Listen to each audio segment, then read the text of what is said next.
सुप्रभात, नमस्कार, स्वागत है आप सभी का आपके अपने YouTube channel yes ITI technical classes में। साथियों, जैसा कि आपको पता है कि ITI CBT एग्ज़ाम की बेहतर तैयारी के लिए इलेक्ट्रीशियन थ्योरी की क्लास जो ITI फर्स्ट ईयर के लिए चलाई जा रही है, जिसमें नीवी के सभी महत्वपूर्ण प्रश्नों को पढ़ाए जा रहे हैं, जो कि पिछले वर्षों में पूछे गए सभी प्रश्न हैं। तो प्रश्नों को बड़े गौर से देखिएगा। और आपको बता दें कि इससे पहले हमने 7 क्लास ले लिए हैं, जिसमें सुरक्षा एवं सावधानी और हस्त औजार के चैप्टर कवर कर लिए हैं। आज की क्लास में जो हम प्रश्न पढ़ने वाले हैं, सारे प्रश्न केबल वायर और वायर ज्वाइंट से संबंधित है। इससे पहले केबल वायर और वायर ज्वाइंट की एक क्लास हो चुकी है, आज की हमारी दूसरी क्लास है। साथियों, वीडियो में आगे बढ़ें इससे पहले आपको बता दें कि एक हमारा टेलीग्राम चैनल है, उसको आप लोग जाकर के ज्वाइन कर लीजिए, जिससे कि आपको PDF मिल सके। चैनल पे नए हैं तो चैनल को सब्सक्राइब कर दीजिए और बेल आइकन प्रेस करके ऑल पर क्लिक कर दीजिए, क्योंकि इसी तरह की वीडियो इस चैनल के माध्यम से ही आप तक पहुंचाई जाती है। तो चलिए दोस्तों, आज की क्लास में आगे बढ़ते हैं और आज का पढ़ते हैं पहला प्रश्न, और केबल वायर और वायर ज्वाइंट का ये 11वां प्रश्न है। How many electron are there in the valence shell of a copper atom? तांबे के परमाणु के आबंध चक्र में कितने इलेक्ट्रॉन होते हैं? 1 इलेक्ट्रॉन, 2 इलेक्ट्रॉन, 8 इलेक्ट्रॉन या 18 इलेक्ट्रॉन? तो साथियों, आपको पता है कि कॉपर का जो संकेत होता है वो Cu होता है, ठीक है, और इसका जो परमाणु क्रमांक होता है वो 29 होता है, ठीक। तो साथियों, कॉपर एक भौतिक तत्व है जिसका संकेत Cu होता है, ठीक है। इसका जो परमाणु क्रमांक होता है वो 29 होता है और परमाणु भार 63.5 होता है, जैसा कि आप देख पा रहे हैं, ठीक। यह एक तन्य धातु यानी लचीला धातु है, जिसका प्रयोग विद्युत चालक के लिए किया जाता है, जो एग्जाम के लिए काफ़ी महत्वपूर्ण है। तांबे के परमाणु में 29 प्रोटॉन और 29 इलेक्ट्रॉन होते हैं। अब यहाँ पे आप देख पा रहे हैं कि कॉपर का जो इलेक्ट्रॉनिक विन्यास है, यानी कॉपर के इलेक्ट्रॉन को बांटा गया है। पहला जो सेल है उसको बोलते हैं K, दूसरा L, तीसरा M और चौथा N होता है, ठीक। कॉपर के इलेक्ट्रॉनों को हम बांटते हैं तो पहले कक्ष में इलेक्ट्रॉनों की संख्या कितनी होती है? 2 होती है।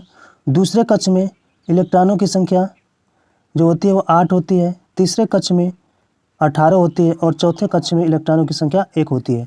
टोटल अगर देखें तो 8 2 10 हो गया, और 10 में 18 जोड़ेंगे तो 28, और 28 में 1 जोड़ेंगे तो 29 हो जाएगा, ठीक। तो आपको पता है कि इसका परमाणु संख्या 29 भी होता है। तो 29 परमाणु संख्या यानी इलेक्ट्रॉनों की संख्या 29 है। तो जब हम कक्ष में बांटेंगे तो 29 इलेक्ट्रॉन ही होने चाहिए।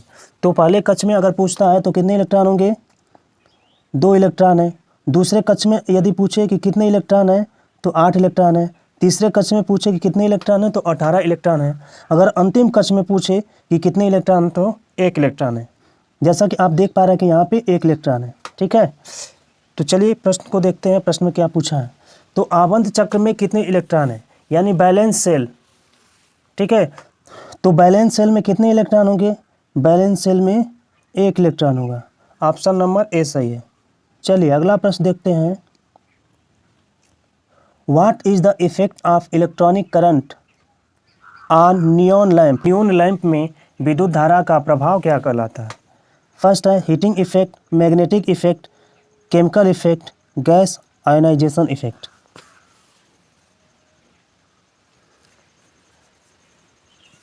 तो आप लोग उत्तर बताइए क्या सही होगा।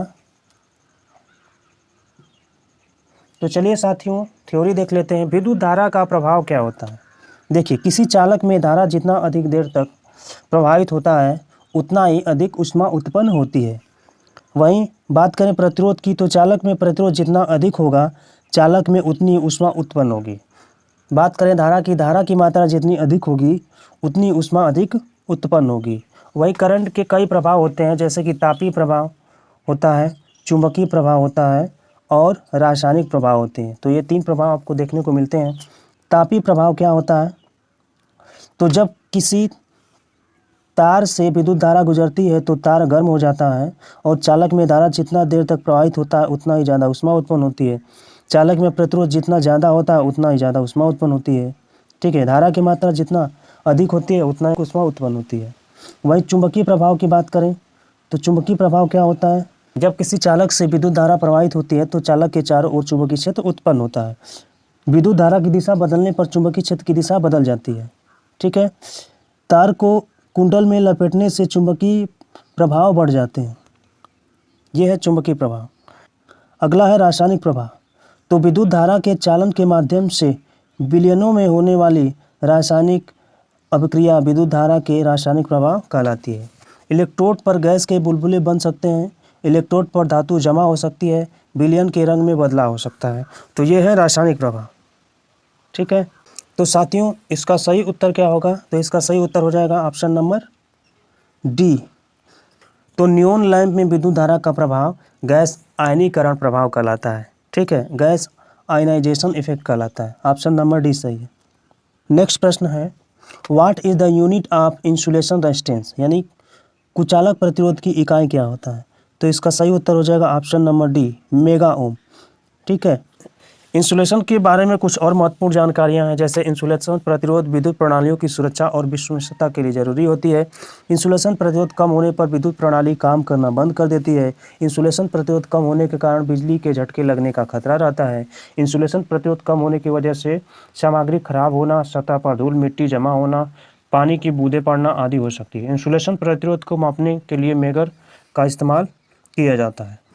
तो एग्ज़ाम की दृष्टि से ये बहुत ही इम्पोर्टेंट है, क्योंकि पूछता है कि मेगर का इस्तेमाल कहाँ किया जाता है? तो इंसुलेशन प्रतिरोध मापने के लिए, या ऐसे पूछ देगा कि इंसुलेशन प्रतिरोध को मापने के लिए किस उपयंत्र का उपयोग करते हैं? तो किसका करते हैं? मेगर का करते हैं। ठीक है, तो ये बात आपको ध्यान रखना है। चलिए, इंसुलेशन प्रतिरोध परीक्षण के क्या फ़ायदे हैं? तो इसको भी देख लीजिए। इंसुलेशन टूटने की वजह से होने वाली संभावनाओं नुकसान का पता लगाने में मदद मिलती है।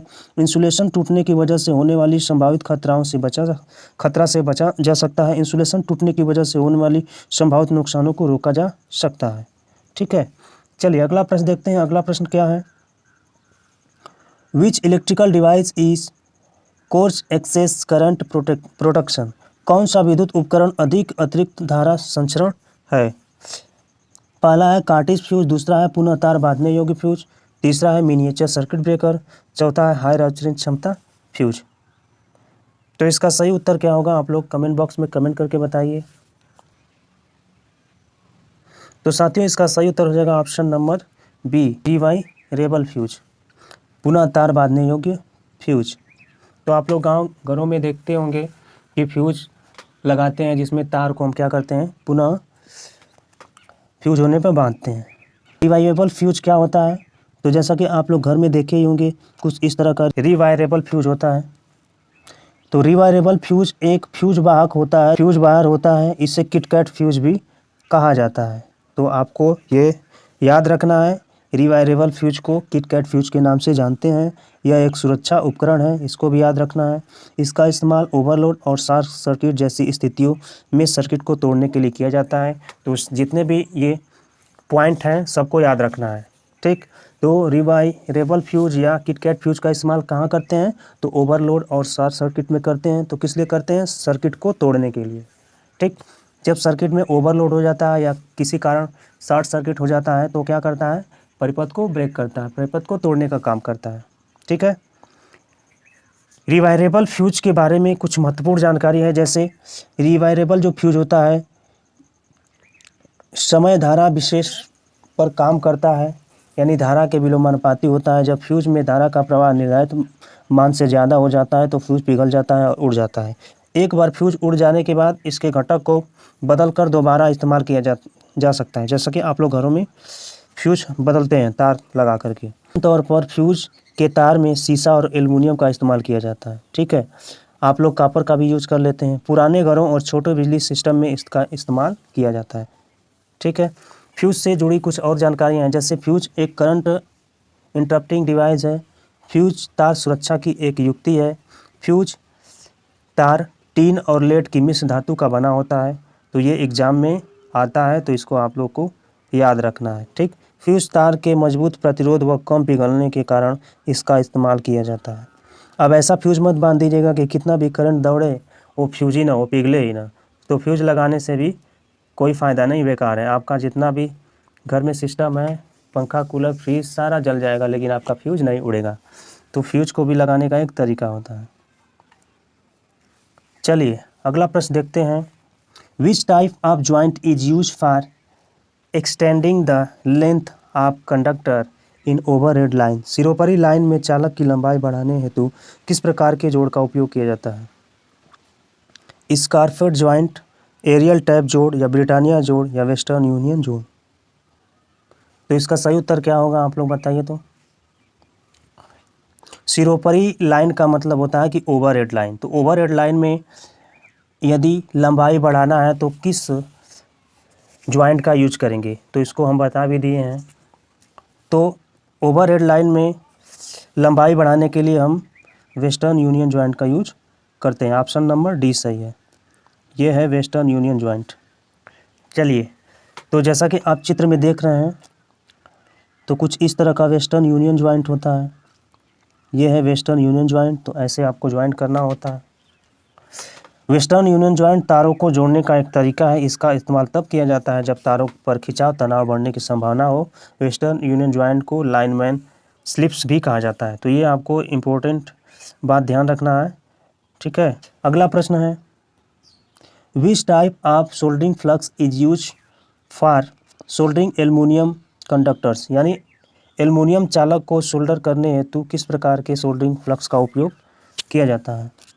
टैलो, केरअलाइट, जस्ता क्लोराइड, या साल अमोनिया रेजिन। तो इसका सही उत्तर हो जाएगा दोस्तों ऑप्शन नंबर बी, केरअलाइट, ठीक है। तो एल्युमिनियम चालक की सोल्डरिंग करने के लिए केरअलाइट फ्लक्स का यूज किया जाता है। तो फ्लक्स एक ऐसा पदार्थ होता है जिसका इस्तेमाल धातुओं को जोड़ने या अयस्कों से अशुद्धियाँ हटाने में किया जाता है। फ्लक्स के कई इस्तेमाल किए जाते हैं, ठीक है। फ्लक्स का काम होता है ऑक्सीकरण को रोकना ताकि ज्वाइंट अच्छे से हो जाए। चलिए अगला प्रश्न देखते हैं, what is the effect on molten solder due to respected melting. यानी पिघले हुए सोल्डर को बार बार पिघलाने से क्या प्रभाव पड़ता है, ये आपको ध्यान रखना है, ठीक है। टीन का भाग कम हो जाता है, शीशे का भाग कम हो जाता है, स्लग को बनाने से रोकता है, या जोड़ों पर असमान बहाव होता है। तो इसका सही उत्तर क्या होगा भाइयों? तो साथियों इसका सही उत्तर हो जाएगा ऑप्शन नंबर ए, टीन का भाग कम हो जाता है। अगर पिघले हुए सोल्डर को बार बार पिघलाते हैं तो टीन का जो भाग होता है वो क्या हो जाता है, कम हो जाता है, क्योंकि जल जाता है ना।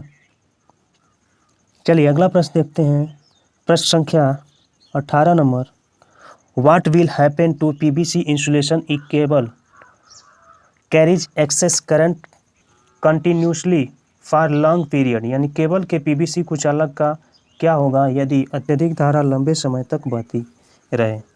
वोल्टापात बढ़ेगा, या वोल्टेज ड्रॉप घटेगा, या कुचालक प्रतिरोध बढ़ेगा, या कुचालक प्रतिरोध घटेगा। तो इसका सही उत्तर क्या होगा?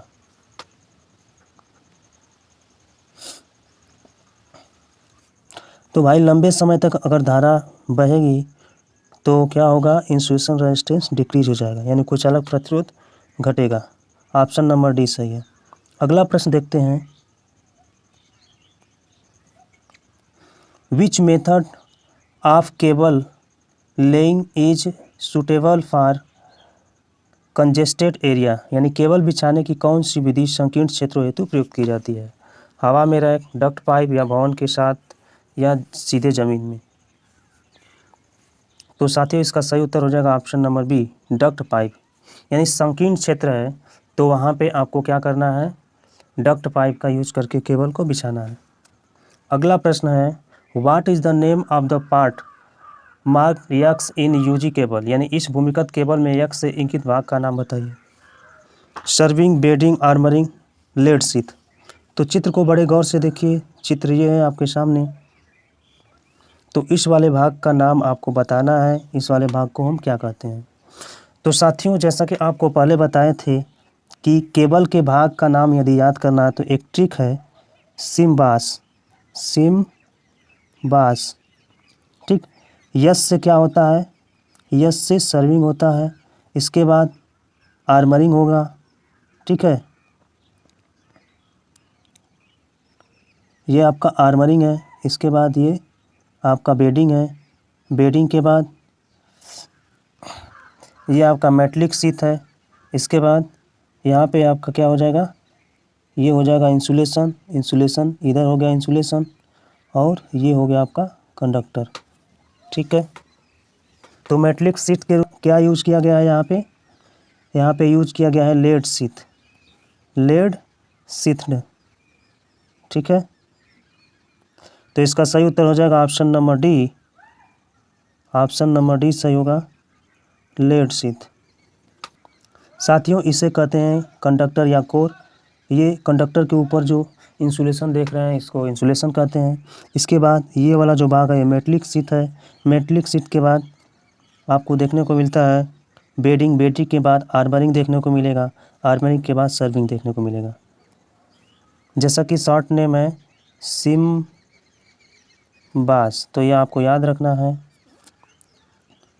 Core, insulation, metallic sheet, bedding, armouring और सर्विंग। तो साथियों आपको क्लास कैसी लग रही है कमेंट बॉक्स में कमेंट करके ज़रूर बताइए। आज की क्लास का ये अंतिम प्रश्न था। वीडियो को लाइक शेयर करना मत भूलिएगा। चैनल पे नए हैं तो चैनल को सब्सक्राइब कर दीजिए और बेल आइकन प्रेस करके ऑल पे क्लिक कर दीजिए, क्योंकि इसी तरह की वीडियो इस चैनल के माध्यम से आप तक पहुंचाई जाती है।